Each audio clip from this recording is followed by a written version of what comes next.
કે પહેલી તમારી મૌખિક વાત કરશો અને એના પછી બંધારણના મુદ્દાનું વાંચન કરશો. મુદ્દાના વાંચનમાં સીધે સીધું વાંચન કરશો, વચ્ચે ચર્ચા નહીં કરીએ. એમનો સમય 15 મિનિટનો રહેશે બંધારણ વાંચનનો. 15 મિનિટ.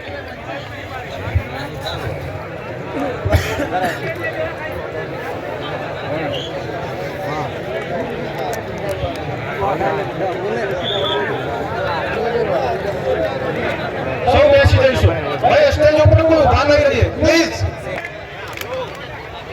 વગરજીની પવિત્ર ભૂમિ ઉપર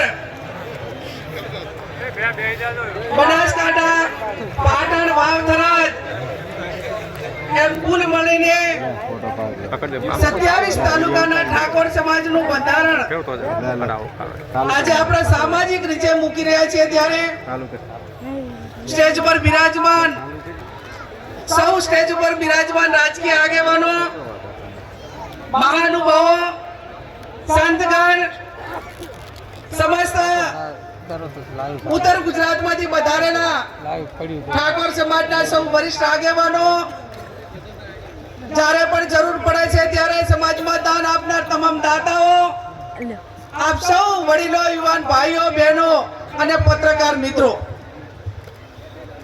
આ બંધારણ આજે હું આપની સમક્ષ સદારામ બાપુના આશીર્વાદ થકી તથા તમામ દેવી દેવતાઓના આશીર્વાદ થકી સર્વ રાજકીય પક્ષોના પ્રતિનિધિઓની સહમતિથી તેમજ જિલ્લાના ઠાકોર સમાજની પરવાનગીથી બંધારણની કોપી આપણી સમક્ષ મૂકી રહી છું.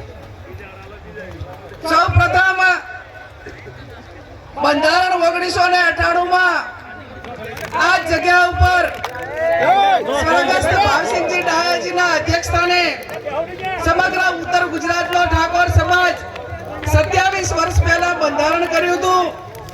એ બંધારણ તારીખ 1/1/2008 ના રોજ અમલમાં આવ્યું.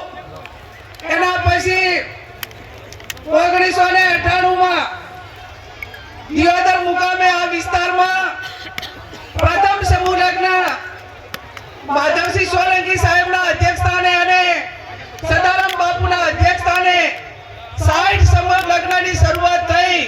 અને આ સમૂહ લગ્ન 60માં એ મોટા ભાગે તમામ જે યુવાન હોય, યુવતી હોય, દીકરો દીકરી એ ઠાકોર સમાજના વરિષ્ઠ આગેવાનોના તમામ દીકરા દીકરીઓ જોડાણા હતા.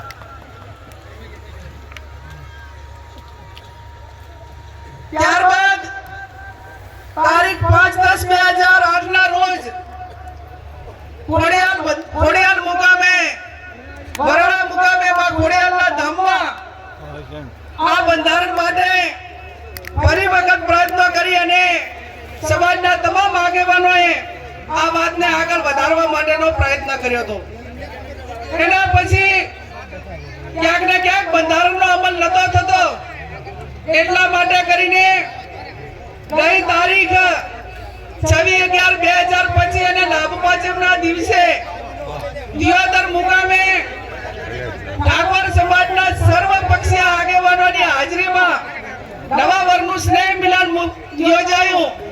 અને આ સ્નેહ મિલનમાં નવીન બંધારણ માટે કરીને ચર્ચા કરીને આગેવાનો સાથે વિચાર વિમર્શ કરવા માટેની વાત મૂકવામાં આવી.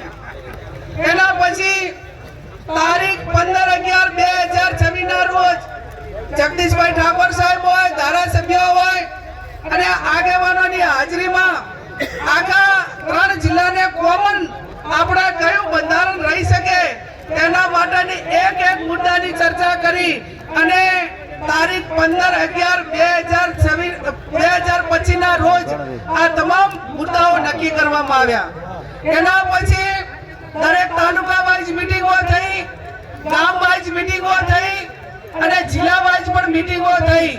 અને હું માનું છું ત્યાં સુધી દરેક તાલુકા સમિતિઓ બની, ગામની સમિતિઓ બની અને હું માનું છું ત્યાં સુધી 1.5 કે 2 લાખ લોકોની લેખિત સંમતિથી આ બંધારણ આજે તમારી સમક્ષ હું મૂકી રહી છું. ત્યારે આ બંધારણ હું માત્ર નિયમિત રીતે વાંચું છું. આ બંધારણ સંતોના આશીર્વાદ, સમાજના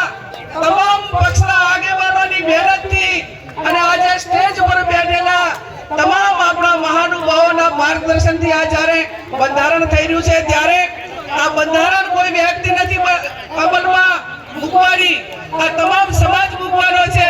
અને આ બંધારણ એ કોની સાક્ષીમાં આજે અમલમાં આવી રહ્યું છે? અહીંયા સદારામ બાપુ અને ઓગણજીનો ફોટો મૂકીને આ હું બંધારણનું વાંચન કરી રહી છું. ત્યારે બંધારણની શરૂઆત કરતા મુદ્દા નંબર 1 કે શરૂઆત ક્યાંથી થાય? સગાઈથી. તો સગાઈમાં પુરુષ અને મહિલાઓ કુલ મળીને 21 જણાથી વધારે વ્યક્તિઓએ સગાઈમાં જઈ શકશે નહીં. સગાઈમાં પોતાના કુટુંબમાં તનલા જે હગા હોય એને લઈ જવા, બીજાને કોઈને આમંત્રણ આપવું નહીં. સમાજના તમામ પ્રકારના પ્રસંગોમાં કોઈ પણ પ્રસંગ હોય એની અંદર ઓઢામણામાં કપડા કે દાગીના લઈ જવા નહીં.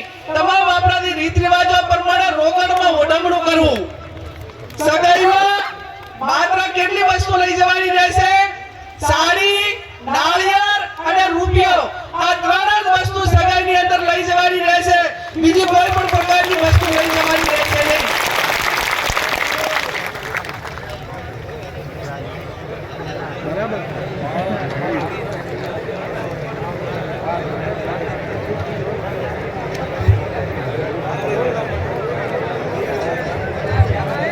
મુદ્દા નંબર 2 લગ્ન તારીખો નક્કી કરવા બાબત. ઘણા બધા સમાજો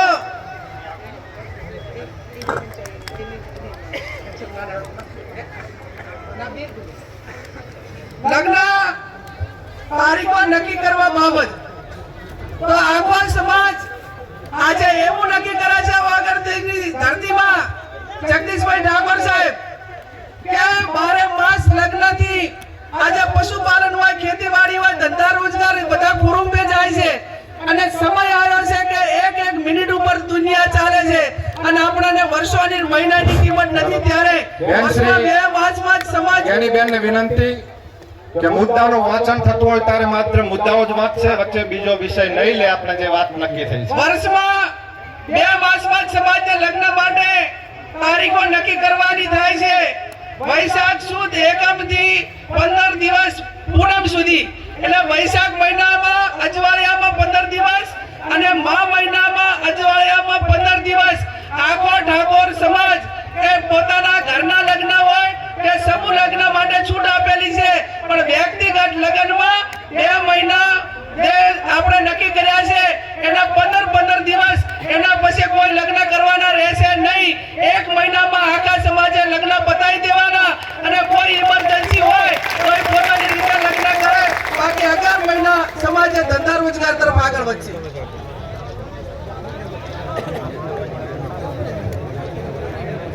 મુદ્દા નંબર 3 સગાઈ કર્યા પછી લગ્ન કરવાના હોય ત્યારે લગ્ન મૂકવાની પ્રથા સતત બંધ કરવામાં આવે છે. સામ સામે ચર્ચા કરીને ગણેશ લેવાના રહેશે. લગ્ન પ્રસંગે પત્રિકા છપાવવાની નહીં રહે. સાદું કાર્ડ રાખવું.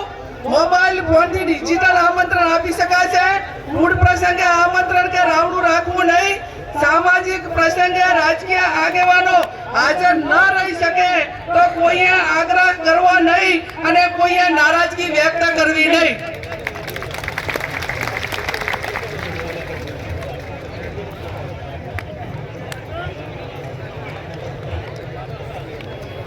એના પછી જાન લઈ જવાના પ્રસંગે જાનમાં સનરૂફ ગાડી લઈ જવી નહીં. જાનમાં 11 થી વધારે વાહનો લઈ જવા નહીં. જાનમાં ગાડીઓની લાઈન લગાવવી નહીં. જાનમાં મહિલાઓ અને પુરુષો કુલ મળીને 100 વ્યક્તિઓએ જવાનું રહેશે. જે 10 વર્ષની ઉંમરનું બાળક હશે તે વ્યક્તિ ગણાશે. જાનમાં વધુમાં વધુ 2 ઢોલ લઈ જવાના રહેશે અને જાનમાં શરણાઈ લઈ જવા માટેની છૂટ આપવામાં આવે છે. બીજા કોઈએ લઈ જવાના નથી.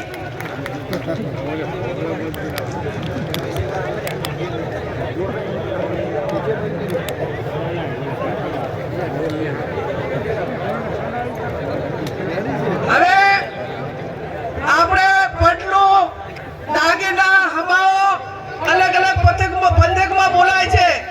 વરરાજા આમે ગામ જણ લઈ જાય વેવાઈને ત્યાં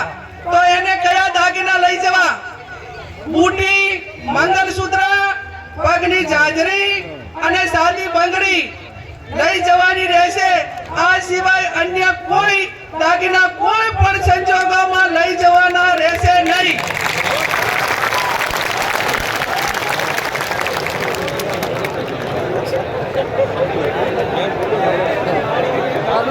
સાદી બંગડી એટલે પ્લાસ્ટિકની બંગડી. અને જેને પૈસા ઘણા હોય બહુ પડીને આવે ત્યારે જેટલા તોલા પહેરાવવું એટલું પહેરાવજો. માનો આપણે ભાઈ ત્યાં સામે ગામ જ્યારે જાન લઈને દઈએ અને પટલાની અંદર આટલી 4 વસ્તુ જ રહેશે. લગ્ન પ્રસંગે હલ્દી રસમ એન્ટ્રી મારવાની પ્રથા આ તમામ પ્રકારની રસમો બંધ કરવામાં આવે છે.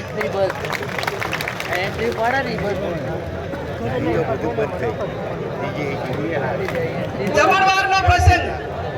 જમણવારમાં એક મીઠાઈ, દાળ ભાત, કઠોળ, લીલી શાકભાજી, રોટલી, રોટલા, પૂરી રાખવાની રહેશે. આનાથી વધારે કોઈ પણ પ્રકારની આઈટમો લગ્ન પ્રસંગમાં બનાવવી નહીં.